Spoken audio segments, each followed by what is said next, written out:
I asked, is there anything you can't do? But clearly this man does it all. Well, would you be proud to say you led Soroti municipality to something society can look up to and be like, yes, during his regime, during his time, this is what he did? Yes, in my own analysis, I can tell you that when I was in Soroti, I think I've left them better than where I found them. And having grown up in Soroti, I know for a fact, and I knew Soroti very well from the time of my childhood to the point of my maturity as a leader. I knew exactly what needed to be done. So I'm happy to say and to state very clearly that the health sector, for example, which is very important, was left in a better state. Yes. I built Princess Diana Memorial Hospital. If you went to Soroti and saw Princess Diana, it's now the second largest hospital in the municipality next to the Faro Hospital. I did that on my own and gave it to government of Uganda. In terms of my efforts in the health again, there are 7 health centers in the municipality. This was my ability to connect to the government and bring this health center 2, 3, and now health center 4, which is in the municipality. Schools, I've seen with effort and connectivity in government. We put together schools which come to about, new schools, during my time a total of 9 primary schools under UPE. These were built by government. But again, it takes a lobby of a strong member of parliament to do that. The road infrastructure. When I went in, Soroti was full of potholes. But I want to tell you that one of the key things we did was working with government was to put together an arrangement to have almost 6 kilometers of red network tarmacked. And as I left, under the World Bank initiative, there are more roads that are being built. You get my point? More roads that are being built. Now, these are all efforts which are geared towards making sure that Soroti municipality is better. You have got areas like Thank you so much. You have got areas like which we have put in, like telecommunication. I mean, the telecommunications, the network, yes. the markets, empowering the women, empowering the youth. These are all efforts aimed at improving the livelihood and incomes of people. In terms of security for the region, I moved the first motion in Parliament in 1996 for the disarmament of the Karamojong. It's on record in Teso. It's on record in Uganda. It's in the Hansard that we have moved the motion to disarm the Karamojong, which government did. And I'm happy that President Museveni led that effort. Over 50,000 guns have been removed from the Karamojong. Karamoja is now peaceful. You now have tarmac roads leading into that area. The First Lady, Mama Janet Museveni, created a change in that axis by providing leadership. Now Karamoja is a production zone. In some areas they produce more sorghum and even cassava now than Teso. This is a total shift. When Konya attacked the region in 2003, July the 15th, I was able to mobilize 12,000 boys, Arrow boys, in fight against Konya and to join the gallant forces of UPDF with our auxiliary forces of Arrow. And we defeated Konya to command about close to 8,000, 12,000 boys, 8,000 who were armed. It was not an easy task. So these are some of the efforts I have done, and I want to say that I've left a legacy in the municipality as a member of parliament. Briefly tell us about you being the State Minister of Health. One thing I did was that as a minister, my desk was always plain. I have a principle of not suffering from paperosis. What is paperosis? A lot of papers on the desk. Clutter of paper and files on the table. My desk is like as if I don't have work. Is that what in the dictionary? This is what I picked. This is what I picked from Harvard, Kennedy School of Government. I'm a graduate, a fellow of Harvard. One thing I did was quick decision making and the principle of key performance indicators, KPIs. I'm result oriented and I am a no-nonsense person. Calm but very precise and effective. In that when I was a minister, I took decisions, or those that I was not sure of, I would send them to the technical people who advise me. So in essence, I was not allergic to decisions. I'm a decision maker. Yes. Clearly, I think that is why you are to a place where you're at now. Yes. Tell us, how is your normal day like? Because I see a lot of things. First of all, for how long did it take you to construct this amazing, beautiful house? I built this house. Apparently, you call it the White House. Yes. I built this house in 1987. What?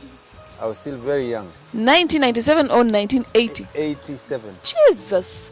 Can you have a view of this amazing house? I keep on remodeling it. Oh. You must keep in. You must. I am a very trendy person. Clearly. I keep in. I make sure that I don't stick to the past. I want to work with the future. I'm very futuristic. You keep evolving every now and then. So, when you see it as it is, maintenance, the shape it is in, changing the windows, changing the size, changing the character and the model of it, it's all a process all the time. So that you enjoy staying. Every night, yes, you enjoy staying in the house. But again, it gives me the opportunity now that I'm in the private sector. It gives me the privacy, the leverage as a person to be here. How is your normal day like? What time do you wake up? I wake up at 5 every day and I'm in the gym. 5 a.m. And if I have got other schedules in the course of the day, that gym takes most of my effort. And then I start with telephones or emails, responding to the emails or to the telephone. Then I contact my staff and issue directives or guidance and ensure that we follow up. I'm a multitasker. That's why you see I run different companies.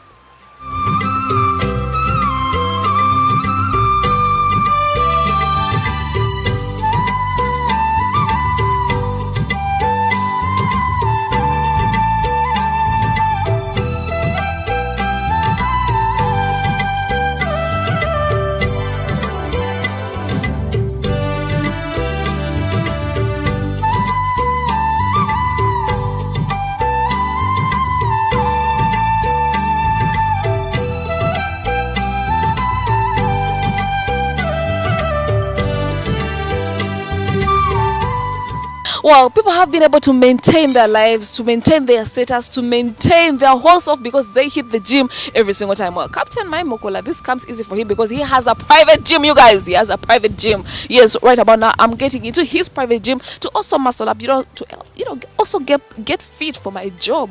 You know what I'm saying? Eh? So let's see what he's doing right about now in the gym. Yes, so let me... You're ready? I'm ready. What is this for? These are gym gloves, just to protect your hands. So when you are doing anything, you don't... I can see your knuckles are fresh. Yeah, very fresh. Yes. All the time. You guys, this is hard. Yes. All the time. Let me try this. All the time. All the time. All the time. Is your gym private to you or? Friends. Oh, friends. Yes. Who are your friends, by the way? Who do you hang with? A number of friends. Sometimes Golola comes here. Hey. Yes. I see. But I make sure that he doesn't look at my girls because he may, He's the only guy, eh? He's got rhetoric. I tell him to close his eyes. That's a lighter note. But they say, tell me who you hang with and I will tell you who yourself. Yes. But tell us, briefly, why do you want to hit the gym and how often do you hit the gym? I hit the gym every day. Every day? Every day. Every day is is part of my daily routine. Yes. So it's important that 1, no stomach, 2, fit, cardio, and the physicals. Yes. You guys, testimony to the gym. He doesn't have a stomach. Like he has a stomach, but it's flat. You get what I'm saying?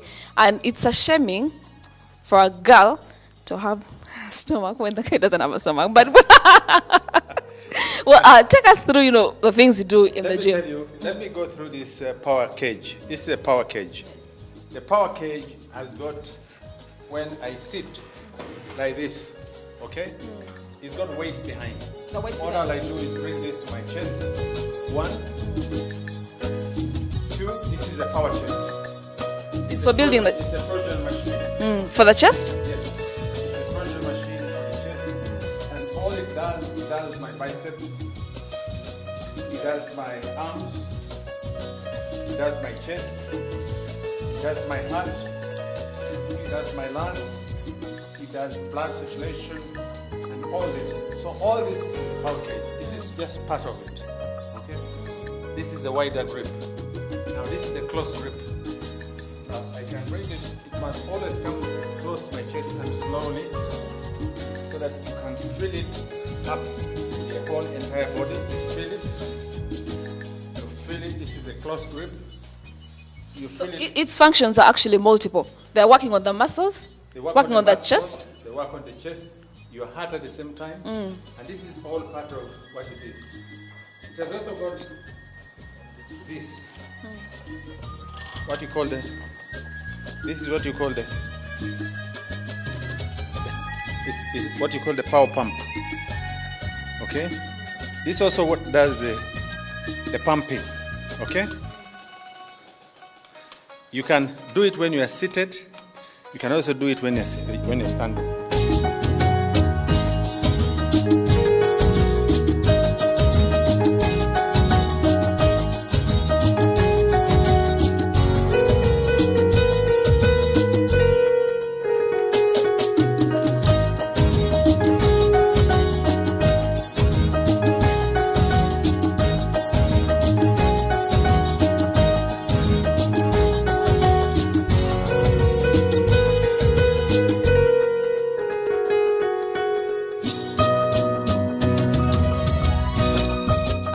Before we end the show, Yes. what are some of the things you enjoy and how do you spend your free time?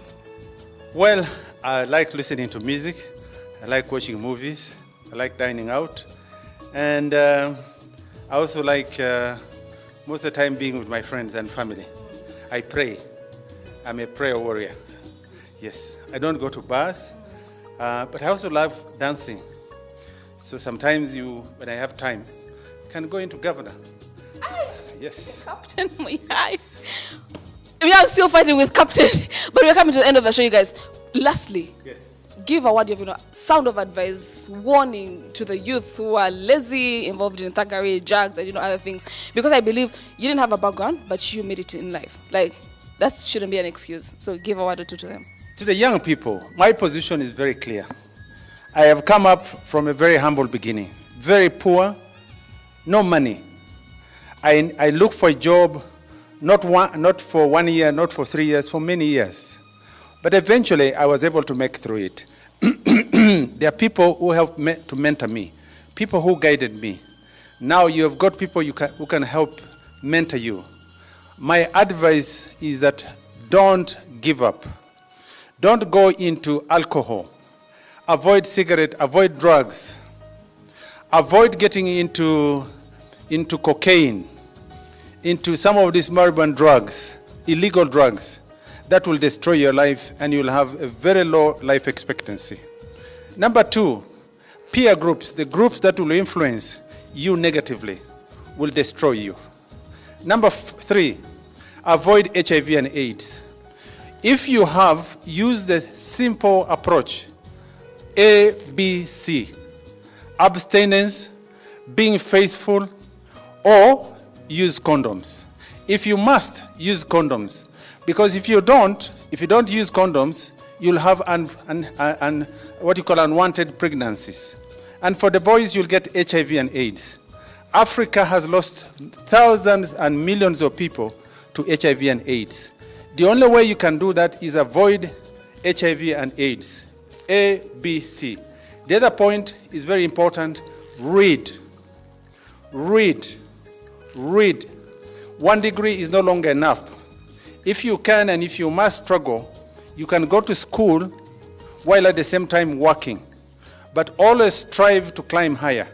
My degrees, I got them when I was already employed. Some of them when I was already working. When I was a minister, I did my master's in business administration in Nkumba University. I went to Harvard. I went to the Israeli Military Academy. I've been to the best. I have 2 PhDs. All this is an effort of hard work. I have risen from the lower ranks of LC1, LC2, LC3, LC5. I have been a member of parliament. I have been a minister. I've served in various committees in parliament. Now I am a national vice chairman of the National Resistance Movement, Federal Eastern. I have left parliamentary or elective politics, and I'm not going to go back to politics again. The point I'm trying to tell you is that I'm now in the private sector, creating opportunities for young people. Africa has got a very bright future. India and China, 30 years ago, 40 years ago, were seen to be basket cases. Today, India and China are among the fastest growing economies in the world. Africa has got a bright future. Do not destroy yourself. My message to you is very clear.